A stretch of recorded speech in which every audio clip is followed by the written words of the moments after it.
Welcome in, everybody.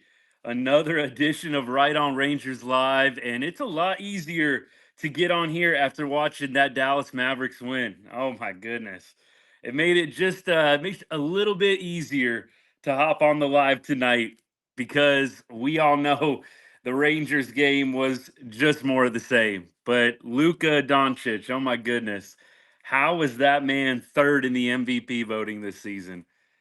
Incredible fourth quarter, and even more amazing shot to win the game.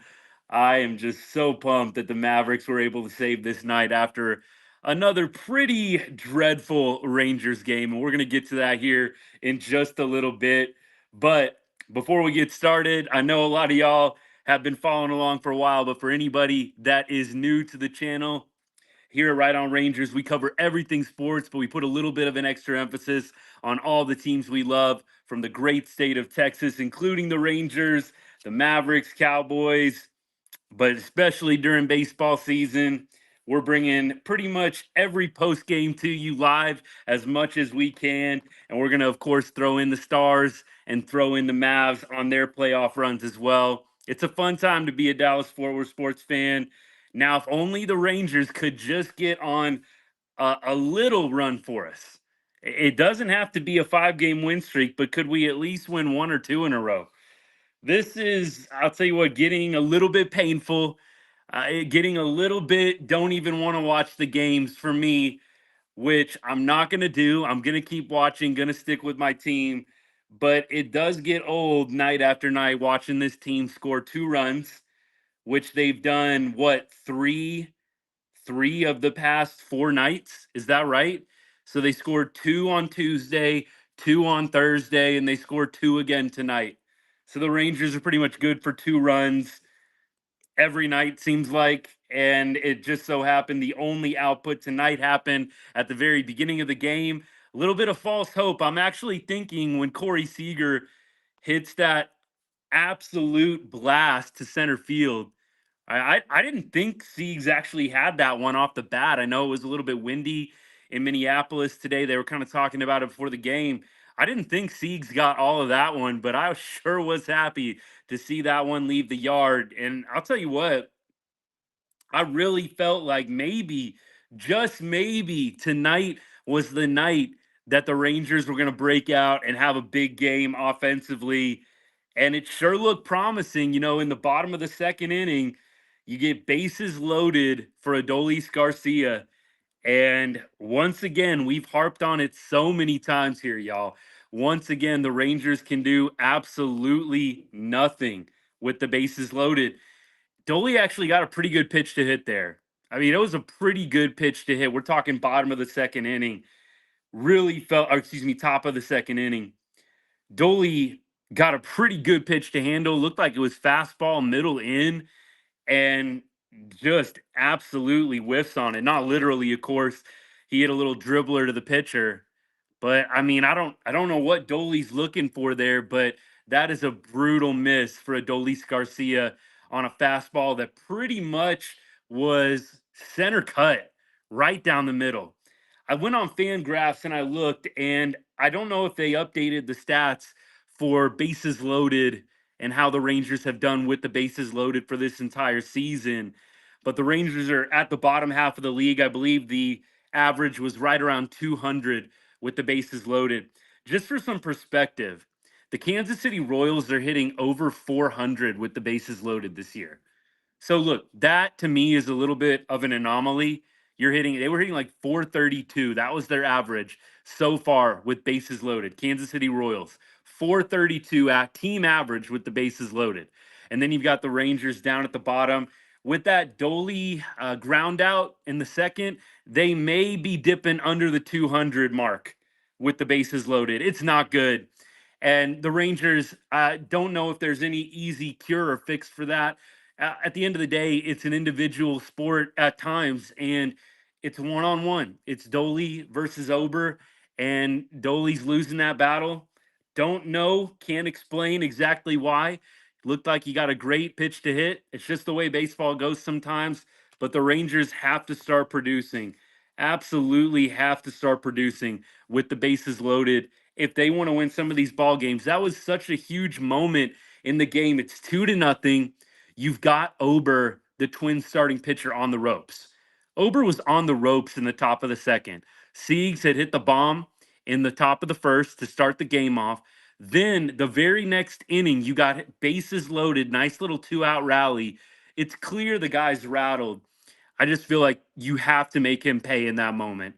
So the fact that Dolly's not able to come through in the top of that second inning absolutely is a big moment for me, a turning point in the game, because right after Dolly grounds out weakly to the pitcher in his big bases loaded opportunity, the bottom of the second comes around and the Twins tie the game. And we've said that's just how it always goes with baseball. You miss the opportunities, and then halfway decent teams make you pay for it one way or another. So in this case, Dolly can't come through, and a chance to make the game what? Probably a 4-0 game minimum. If Dolly gets a hit there, it's 4-0. Maybe it's 5-0 on a ball in the gap. If he gets a hold on one grand slam, you're talking about a 6-0 game. Big missed opportunity from the Rangers in the top of that second inning. And then the Twins make you pay for it in the bottom half. Then Ureña gives up a home run in the bottom of the fourth inning. And that's pretty much all she wrote the rest of the way. The only other real moment that the Rangers had, only other real opportunity, was the top of the ninth. Marcus Semien, with a runner on second, has an opportunity to tie the game and can't come through. So the story of this last 2-3 week brutal stretch that the Rangers have been on, the story is a lack of clutch hitting. These clutch hitting opportunities are just confounding the Rangers right now. Whatever is going on, don't know. I don't even think I can really narrow it down a whole lot. One thing with Simeon, which I wanted to talk about a little bit, and I'm curious. Looks like it was a 1-0 count. I know that a lot of guys on the team are first pitch swingers, and when I played myself, I was too, because sometimes that first pitch that you get is the best pitch you see in an at bat. I do think you can be over aggressive with that style. And I do think with players like Simeon, even sometimes with Corey Seager, that first pitch aggressiveness, if you're not selective enough, can work against you. And I do think that in the case of Simeon tonight, a little bit, I saw it a few different times, swinging first pitch, and it's probably not the best first pitch to swing at. I'm all for swinging first pitch. But to me, you got to make sure that if you are swinging first pitch, it is a pitch that you can handle. And it's a pitch that you can drive, at least make solid contact with. We know in baseball, sometimes you can hit the ball 110 miles an hour right at somebody. It doesn't necessarily mean you failed, but when you're swinging first pitch and you're hitting weak ground balls or getting jammed, popping it up to the infield, that to me is a mentality. It is a philosophy that needs tweaking. You've got to make sure if you're going to be a free swinger on first pitch, that it's something that you can handle in your wheelhouse. Otherwise, you're just giving away outs. So, Simeon, big moment for him in the bottom of the ninth, big opportunity for him. Was really hoping he would come through. He went 1 for 4 tonight with a run scored and a walk. So, Simeon was on base a couple different times. Tough to fault him. When you're on base twice in a game, I try not to harp too much, but I will say it's frustrating when the big time hitters for the Rangers cannot come through when we need them to, and that has been the story of the past few weeks. We'll take a real quick break and look at the comments here. What's up to everybody on YouTube? Appreciate all y'all tuning in. Aaron, what's up, my man? Thank you for tuning in. Thanks for the comments. We opened up with that Mavs game. We're going to talk more about it in a little bit here, but Luka Doncic just saved the night, didn't he? That was a beautiful shot, a beautiful game 2 win, and the Mavericks now head back to Dallas up 2-0. Absolutely needed that one after a tough Stars loss last night. And I was watching pretty much from the third period on, had a lot going on last night, but I caught the third period, saw the game tying goal, watched both overtimes. That was a gut wrenching loss. And then the Rangers just compound that by losing tonight. Was real glad to turn on that Mavs game. I had both games going at the same time, but it was great to see the Mavs finish that one out. it just feels like the Mavs are the better team in the series. I felt that way really in every series the Mavs have played, even in games that they lose. You kind of feel like they're playing with their food a little bit, like they could be winning, but they're just not hitting shots or they're getting a little bit sloppy. Basically, what I'm saying is it feels like when the Mavs are losing, it's their fault. It's not like the other team is straight up beating them or just better than them. I feel like the Mavs at this point are probably the best team remaining. Boston, they're definitely going to be tough. I'm not going to just write them off, but I think the Mavs can beat Boston. And we're going to talk more Mavs here in a little bit, but let's try and put a bow on this Rangers game, shall we? And then we'll do a little preview of the game tomorrow. Then we can come back and talk a little bit more Mavs. Yeah, look, I think there is a need at this point. I'm definitely on the page of add a right-handed bat. Look, a left-handed bat, if they can handle lefties, sure. But I do think we need to go get a guy, Luis Ariz. He definitely has killed it since he went to the Padres. Would have loved to have a guy like him. And I think if you look at what the Padres gave up for him, it wasn't terrible. Wasn't terrible what the Padres gave to the Marlins for Luis Ariz. A guy like Jake Berger, I would take Jake Berger. I think he absolutely could help you against lefties. Good right-handed bat. Berger for the playing for the Marlins right now, correct? I know he's kind of bounced around. He was on the White Sox, was on the Marlins. So I'm all for the Rangers trading for a right-handed bat at this point. I think it's what needs to happen. Yeah, Marlins now. That's right. So Rangers need to go out and get somebody. I think that even when you get Josh Young back, I don't want to take the chance that Josh Young is the missing piece and he's going to come back and just make everything better. I'm not putting all my eggs in that basket if I'm CY. What I'm doing is I'm going out, being proactive and getting somebody now. And you know what? If Josh Young comes back and tears it up, great. It's a it's definitely a good problem to have a bunch of good batters in your lineup that you're trying to fit in. So I would rather the Rangers not put all their eggs in the basket of Josh Young's going to come back and just fix all the problems. Now, the Rangers will get a boost. Looks like Wyatt Langford is on a rehab assignment tonight. By the way, anybody know how Langford did tonight? I'm going to have to go and look up how the Round Rock game turned out. Hopefully, we can get a few stats from that game. Excuse me. But Wyatt Langford should be rejoining the team when they come back from Minnesota for the Diamondback series. That would be, I think, a nice little boost. Hopefully, when he is doing this rehab assignment, he can kind of get things figured out, right? That's kind of what we had always said with Wyatt Langford. This injury, it might be a blessing in disguise. I think the silver lining is it's a good mental reset for him. Maybe Wyatt Langford comes back and gives the Rangers the boost that they need. That would be super ideal. Okay, I got the stats for y'all. So Round Rock, by the way, they lose tonight 3-2. Langford led off and he DH'd. Langford goes 1 for 4 with a run scored and a walk. And looks like the hit that he had was just a single. So Langford hits a single, walks, so was on base twice in 5 at bats. So look, positive, I think, from Langford. Positive from him. We got to see how the rest of the games go, but I'd like to see some multi-hit games if I'm just being a little bit selfish and greedy here. I'd like to see him have a couple of big games for the Express before he goes back to the big league club on Tuesday for the Diamondback series. That's a 2-game set, by the way, Tuesday, Wednesday. Not sure if we're going to be seeing Jordan Montgomery in that series. I'm trying to figure it out right now whether or not we'll see Monty on that Tuesday or Wednesday. I don't know if the stars are going to align or not, but we'll see. I'll keep y'all posted on that. Uh, Langford, by the way, the power, I think that's the biggest thing for me that I have been super, super confused about is he just was killing it in spring training. And I don't know where the power has gone for Langford. I think that was definitely going to be a big part of his game. And he definitely came pretty close to some home runs at different points in his first, month and a half with the club or month with the club before he got injured. But just the one inside the park home run for Langford, I got to admit, That's surprising to me too. Absolutely.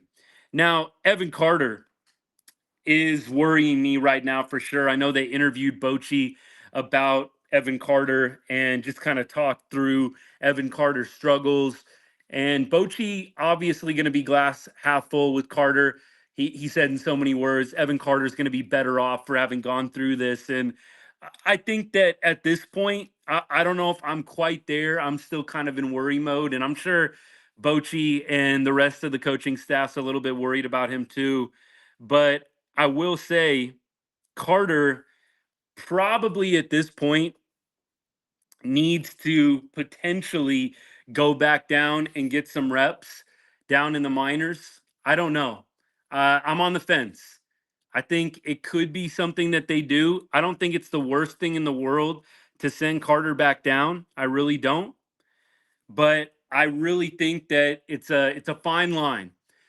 They kind of have a nice out with Langford, right? Langford was injured, and now you can send Langford back down to the minors without there being that demotion, which sometimes can ruin a guy's confidence. I think that's the tight wire that you walk with Wyatt Langford and Evan Carter is you demote them, do you ruin the confidence? And you know what? Maybe some people would say, hey, they got to get over it. Tough. You're not performing. You're demoted. Figure it out. And to an extent, I agree with that mentality. Right? If you're not performing, it is what it is. That's the real world. And when you're playing in a major league on a major league team, you need production. And if you're not producing, that is something that the Rangers will probably consider. I can't imagine, I can't imagine that they are going to be replacing Evan Carter with anybody good or better. And Aaron, that actually was going to be my exact next point is okay, you send down Evan Carter though. In an ideal world, I do think you send down Carter and you see if he can get the swing back. So clearly you haven't used up a lot of the send downs on Carter, right? I think Evan Carter was called up. I don't think he's ever been sent down.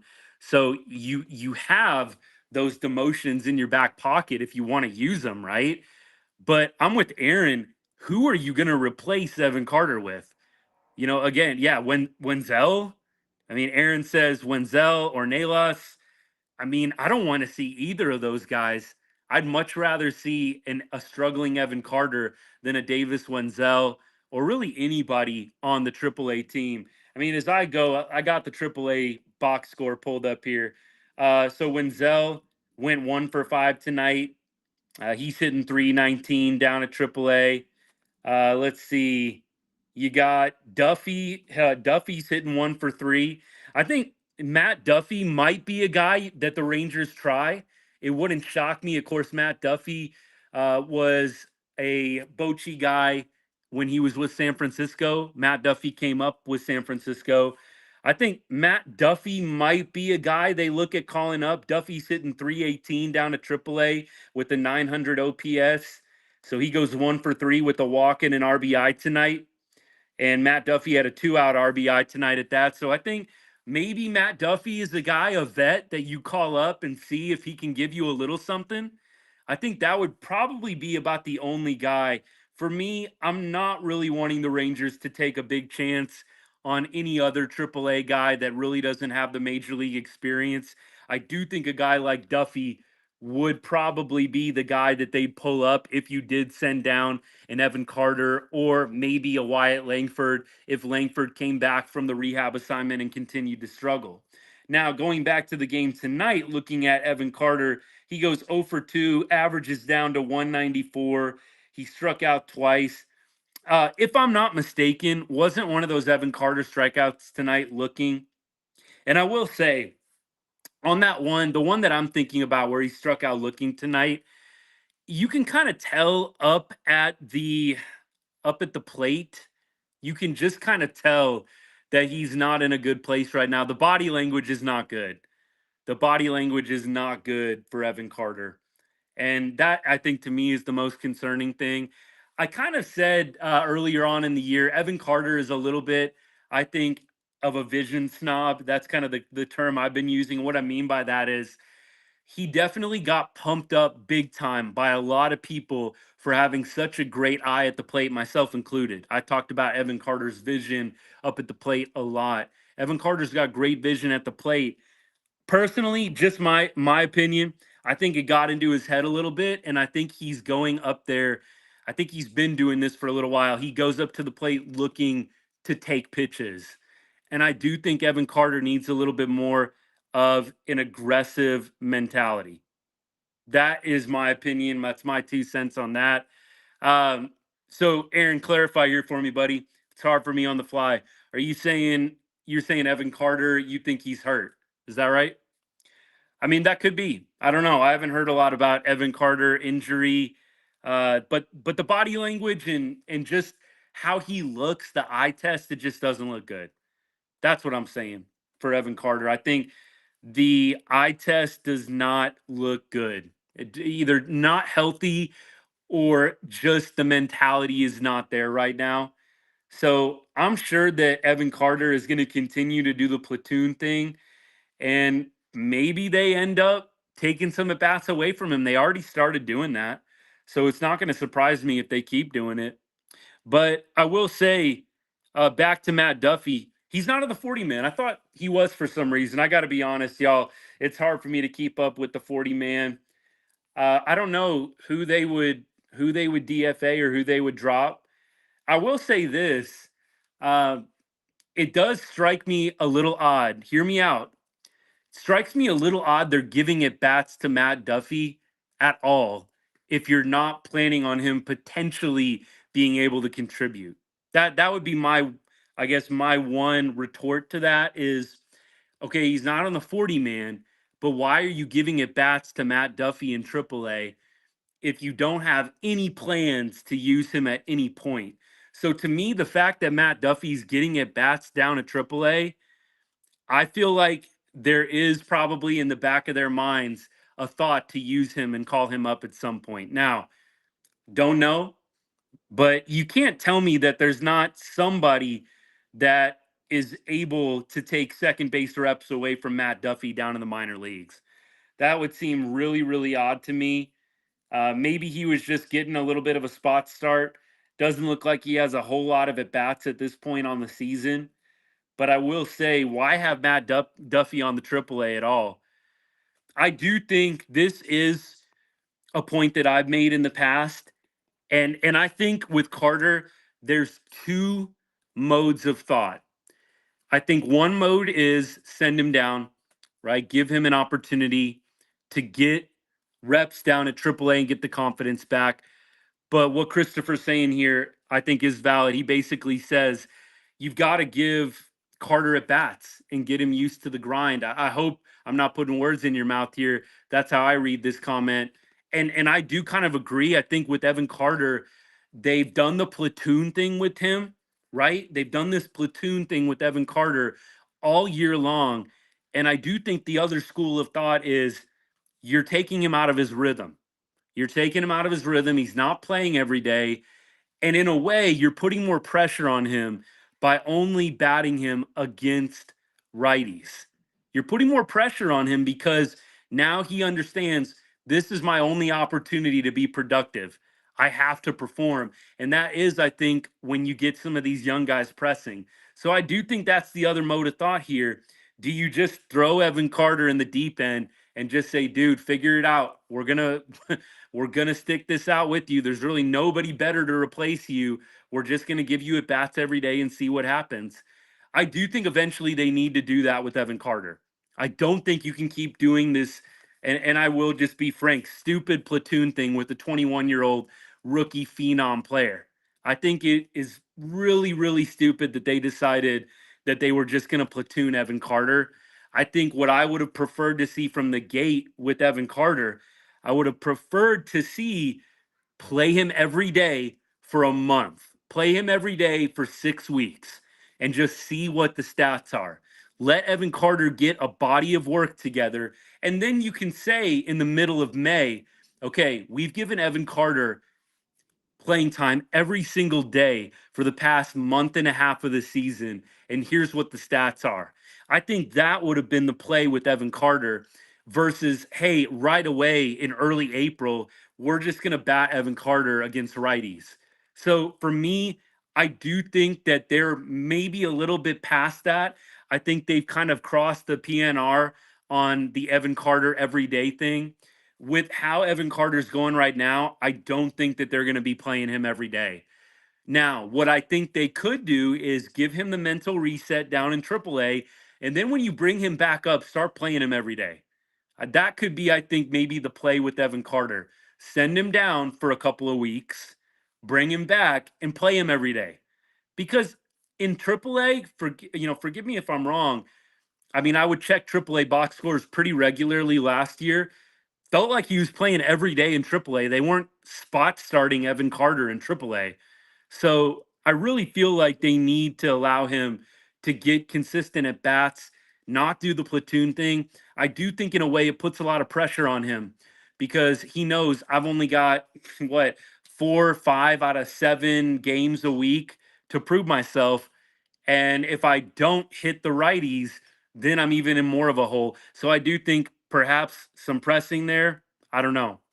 Now, as we go to close out the rest of this game in the box score, I think the only thing worth talking about, Jose Ureña, kind of a crazy play. Jose Ureña, of course, was the starter for the Rangers tonight, starting pitcher, pitched well again. He did break his streak. He had not given up more than 2 runs in his 3 starts. Tonight gave up 3, but still pitched very well. Probably gave up a few too many hits, allowed 10 base runners in 5 innings. Ureña was not super sharp, but Ureña leaves the game with an injury, was hit by a batted ball. Kind of a nifty little play. Literally, when he got hit, the ball ricocheted right to first base for the out. So it couldn't have gone better in that regard, but probably that leg swelling up a little bit. Hopefully, Jose Ureña is not going to be out for any extended period of time. That would be a big loss. If Jose Ureña goes down, that is definitely a situation where you look at getting outside help immediately. I mean, we're not going to get on the down the Bauer rabbit hole tonight because we've done it for a couple of nights already this past week. But seriously, if Jose Ureña goes down, is it any more clear that they need to go out and get him?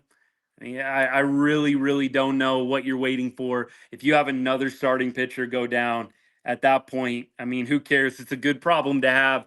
I don't know if the Rangers need to be counting on all of their starters that are out right now going and, doing a full season, or I should say, finishing out the season when they come back from the IL. So basically, to be more specific, I don't know if Max Scherzer is going to come back and then pitch the rest of the year without another injury stint. I don't know if Jacob DeGrom is going to go, the whole entire rest of the season plus the postseason without another injury. I don't know if the Rangers can bank on that. So it might be valuable for the Rangers after they get a right-handed bat and a bullpen piece. It might be valuable to look at the starting pitching market, maybe evaluate where the other starting pitchers are at that point. But I still think you're going to end up in a spot where you're going to want to send some of the starting pitchers to the bullpen, right? Maybe a guy like Andrew Heaney, you're going to want to send him to the bullpen. Maybe a guy like John Gray. It just depends on who's back and healthy. And then, you know what? When you send those guys to the pen, you still have rotation spots open and available. So look, even if they went out and got another starting pitcher right now, with all the injuries and things like that, I really don't feel like it would be a bad problem to go out and get somebody else. So I really don't know how much. And Aaron, I'm going to put this comment up here. I don't really know how much that they are going to be worried about Jose Ureña. I think he's probably going to be okay. Image, just to make sure everything is okay. I think he'll probably be fine. That being said, we're just talking worst case scenario, right? Now, moving on here, couple other things from tonight. The bullpen, I think the bullpen does go a total of 3 innings. Sorry, 3 innings, and doesn't allow a run. Only allows 1 hit. Anderson was the only one who gave up a hit. We did have some walks. Leclerc walked 2, Latz walked 1, but by and large, the bullpen did come in and pitch well. So that is another positive. They kept the game close. They gave the Rangers a chance to win. I've been absolutely railing on the bullpen for not keeping games close, right? When it's not Robertson or Yates able to come in a save situation. Who do we have that's going to be able to come in when we're down 1, down 2, and keep the game close? So I got to give the Rangers bullpen their props. They kept the game close tonight, and it wasn't our top guys. So we had, again, Jose Leclerc. We had Latz come in, do a decent job. Sean Anderson came in. He got one out, but hey, it was what we needed, right? So all I have to say is, hey, nice job to the Rangers pen. And hopefully it can be things that those guys build off of. We badly need guys that can pitch in these types of situations where we're down 1, down 2, just need a guy to come in and keep the game close and reasonable. And I think that tonight it was a good step forward. Obviously, the Rangers don't get the win and they score only 2 runs for the third time in 4 games. They were saying on the broadcast before the game, when the Rangers score more than 4, it's a good thing. It leads to good things, usually wins. But the Rangers have been in a pretty big mire of not being able to score more than 4. I don't think they've scored more than 4 runs since Oakland. In that Oakland game, they scored 12 runs, won 12-11. It was that day where they had the weird doubleheader, right? So I don't think the Rangers have scored more than 4 runs since that Oakland game, which is painful. I really thought tonight was the night, y'all. When Seager goes deep in the first inning, I'm like, okay, they got the whole game to open this up. But of course, that's kind of what the Rangers have been doing. They've been scoring early and then not scoring at all the rest of the game. It's been a little rare that the Rangers tack on runs late, and that is a problem. Again, it goes back to being able to hit in the clutch. Simeon has a chance to tie the game. Really, Marcus Simeon, unfortunately for him, yesterday he came up in the 7th inning against blanking right now. Shoot, against the Phillies, and he had the bases loaded, 2 outs, 7th inning. It was 4-2. Phillies were leading and Simi had a chance to break the game and towards the Rangers, right? Towards the Rangers' favor, and didn't come through. Swung at a bad pitch, popped out. And then tonight, Simeon has a chance to tie the game, and he doesn't come through again. So back-to-back nights, Marcus not coming through when the game's on the line is frustrating. I'm sure he's frustrated. The one thing I will say, which I'm glad to see Bochy doing, I do like the tweaks in the lineup. Now, personally, I don't know how much this is really going to affect the team. It clearly didn't tonight, but moving Josh Smith up into the 3 spot, I don't know if that's the move. I've said it in the past. I thought that that could be an option for them. I don't know if Smith in the 3 spot is sustainable, but here's what I can appreciate: the fact that at least he's trying different things. Adolis Garcia, he stayed in the 4 spot tonight, but DH'd again. Dolly 0 for 4. He definitely, like I said, had a big moment in the 2nd inning. I know he hit a home run. What was it? A couple of days ago in Philadelphia. But Dolly, for me, painful to see him not going the way that he can, being patient up there, swinging at good pitches, making good contact. So I really, really feel like at this point, Dolly definitely needs to step up his game. I mean, I know that this isn't like groundbreaking analysis, y'all, but we have to get some of these guys, some of these big names in the lineup playing better. We really do. Marcus Simeon has got to step up a little bit in these clutch moments. Dolly's got to step up. Again, this isn't groundbreaking analysis, but we have got to have better out of our big name players. Siegs is holding up his end of the deal. Seager, 4 home runs in 4 games? I mean, that's incredible. That's a great run. He's on one of those Seager heaters right now. He is. And it's sad that the Rangers aren't taking advantage of it and everybody hitting around him too. But Seager's on a heater right now, and I really hope that the Rangers can get some wins out of it. Beyond that, just going back here, that's interesting. I would have thought that there would be a lot of Rangers fans kind of banging their head against the wall, wanting changes. But there's a lot of people that want the lineup to stay the same, huh? Look, here's my thought. The lineup as it normally is, think about, so what, you have Simeon, Seager, Lowe, Doley, depending on who it is that is throwing lefty or righty. Maybe you got Heim in the 5 spot. Then you've got Josh Smith, and then you round it out with, Duran, Carter, Tavares. All right, that's kind of the typical lineup. Personally, I don't mind seeing the mix up. It can't hurt. I mean, we're not scoring runs with the traditional lineup. So Nate Lowe, by the way, he's in a terrible slump right now. I don't know if you want Nate Lowe hitting 3 spot right now.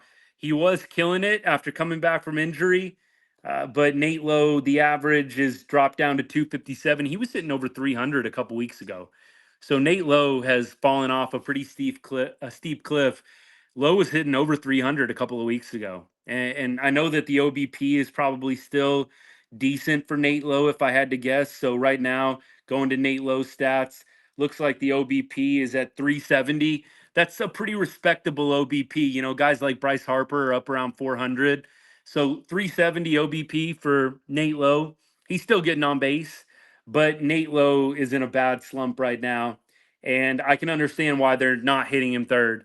And at this point, try whatever you need to. That's kind of where I'm at.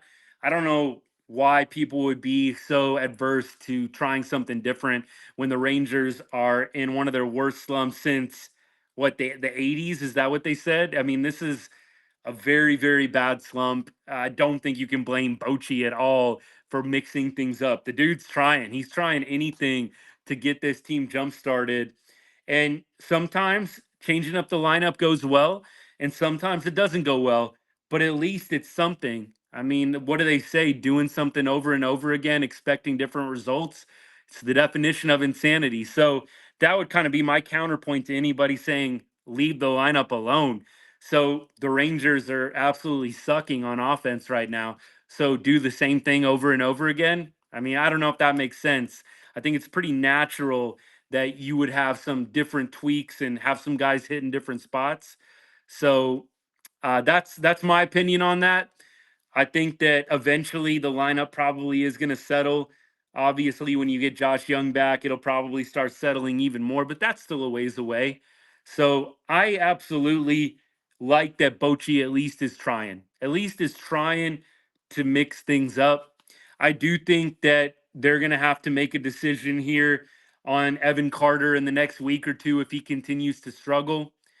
Wyatt Langford, same thing. I mean, really, how long do you let Langford continue to play at the major league level if he comes back from rehab and is still doing what he did before the injury? I mean, honest question. You let me know in the chat, in the comments. I don't know how much time I'm giving Langford either. I mean, I think really you need to look at this next 2 or 3 weeks and see what you're getting out of both of those players. So, my thought would be middle of June, you need to kind of see where you're at with Evan Carter and Wyatt Langford and make a decision. Do they need to go back down, or are we just going to ride with them the rest of the season? Because if you decide after mid June and they're still struggling to keep them, then I guess we just got to be good with them being on the big league club. For me, I would rather send them down sooner than later, and then they can come back and still be contributors the second half of the season. So if it was me, I'm looking at the next 3 weeks, and in mid June, I'm making a call on both of them. And if they're still not hitting well mid June, the body language isn't good, and they're just not producing, then maybe you do look at making a change and you just see if somebody else can do it better, even if on paper it doesn't really seem like that's going to happen. Because I do agree with a couple of the comments that got made. You send Evan Carter and Wyatt Langford down, it's not like the replacements are going to be great. So all you would really be doing is just a change for the sake of a change and just hoping that a guy you give an opportunity to comes in and makes more of a difference than Evan Carter and Wyatt Langford could. So the Rangers don't have a lot of good options. They really don't. I think they were not expecting Evan Carter to struggle like he has. And I do think they expected Wyatt Langford to contribute more than what he's contributed. So you gambled a little bit. And let's be honest, they did. You could have gone out and you could have signed a Jock Peterson. You could have signed a JD Martinez. You could have signed some free agents. But look, money was tight, the Bally deal, whatever. And you were banking on the rookies producing. The rookies haven't produced yet. So I do think that is a little bit of a gamble that hasn't worked out for the Rangers. Now, could Evan Carter and Wyatt Langford turn it around, figure it out? 100%. They definitely could. And I think that eventually they will. The question is, do they need some minor league time to figure it out? I hope that this weekend series for Wyatt Langford and Round Rock is just what he needs. So, moving on to the game for tomorrow. We have, and I actually misspoke on the live yesterday. When I did the preview yesterday on the live, I was a day ahead. So it's Lorenzen, and on the other side, they have Chris Paddock going, the Twins do. And we kind of talked a little bit about matchups for each team and who's seen who. I don't think that the Twins have seen Mike Lorenzen a ton. Mike Lorenzen looks like has faced everybody in the Twins lineup, maybe like a game's worth. It doesn't look like anybody except Santana, the Twins' first baseman, has taken Lorenzen deep. Looks like there's a couple of guys that, are like 1 for 3, 2 for 3 off of him. But Mike Lorenzen has not faced the Twins very much. And then the Rangers have not seen Chris Paddock hardly at all. Seager, I would probably bank on another Seager bomb tomorrow. I think I'm going to go ahead and call that right now. So Siegs is 4 for 10 off Paddock, the starter for tomorrow for the Twins, Chris Paddock. Siegs is 4 for 10 in his career with the home run off Chris Paddock. So I think Siegs goes 5 for 5. I think he's on one of those heaters right now. I'm not going to be surprised when the ball leaves the yard during a Seager at bat. I think he definitely is in his zone, locked in. It's good to see. It's just sad that the rest of the team around him isn't coming through and having similar at bats at this point. I got to grab my charger, y'all. Phone's dying. I just hope that the rest of the team follows his league. You know what? They say hitting's contagious. Hopefully, Siegs is starting to rub off on some of those other guys, but it seems like he's about the only one coming through right now. And you know what? That has kind of been the problem. Not everybody getting on the same page at the same time. Siegs is cold, and then there's other guys that are hot, and then vice versa. So I really think that if they can take advantage of this Seager hot streak, that would be the ticket to victory. And I think that it's going to probably at this point take some quality pitching tomorrow from Mike Lorenzen. I don't think the Rangers break out offensively tomorrow, but I do think that they might be able to squeak out enough runs to get the win. They just need to score past the first and second inning. That's kind of the problem. Tack on some runs late. They get 2 in the first inning and don't score again. That to me is the big thing. Can we get some runs late? I think that's the biggest thing the Rangers need to improve upon. The hitting in crunch time and clutch situations. I think that's the big thing the Rangers are struggling with more than anything right now. We'll have a video out to y'all probably in the morning, I would say, since I think it is a day game tomorrow. Looks like it is a 1:10 Texas start. So we'll have a video out to y'all probably, I would say, sometime in the mid to late morning, going through our system, betting 1 cent on Rangers money line for every follower. It's not looking too pretty right now, y'all. But you know what? We're not giving up. We're staying the course. It'll even out eventually. The Rangers will make it through this rough patch. I really do feel confident about that. It is concerning what we're seeing right now. There's not a ton of positives to take away when you're losing this badly and playing this badly. But this is a team that has shown it can be resilient. I'm not giving up hope yet. And I do think that the Rangers can win these games in Minnesota. These are winnable games. Hopefully, they can take a page out of the Dallas Mavericks book. Of course, the Mavs we talked about earlier on the show with a big game 2 win tonight in Minnesota. Man, after a tough Stars loss last night and a tough Rangers loss tonight, that was just what the doctor ordered. A Mavs win, a thrilling Mavs win. Luka Doncic hitting not quite a buzzer beater, but a last second 3-pointer to win the game and seal the victory for the Mavericks. Good stuff there. I assume Stars are playing tomorrow night, right? That probably is correct. So Stars and Oilers, game 2 tomorrow at 5 o'clock my time. So 7 p.m. Texas time start. There we go. We can all watch Rangers. I'll get on the live after the Rangers game, and then we'll go and we'll watch the Stars game. That sounds like a plan, y'all. I'll check comments and make sure I didn't miss anything. But as you all know, very, very appreciative of all of y'all watching tonight. Thank you for all the comments, for liking, for sharing this with another Rangers fan. That's always my humble request. If you be so kind, let's share this with another Rangers fan that you know. It would mean a lot to me. And if you're not following or you haven't subscribed to the channel yet, please do so. I would greatly appreciate it. And guys, hope all of y'all have a great rest of your Friday night and a good weekend ahead. If I don't see you, hope to catch you on our live, maybe on Saturday, maybe on Sunday. But as we always say here at Right on Rangers, God bless. Go Rangers. Have a good rest of the night, y'all. We'll see you tomorrow. Hopefully,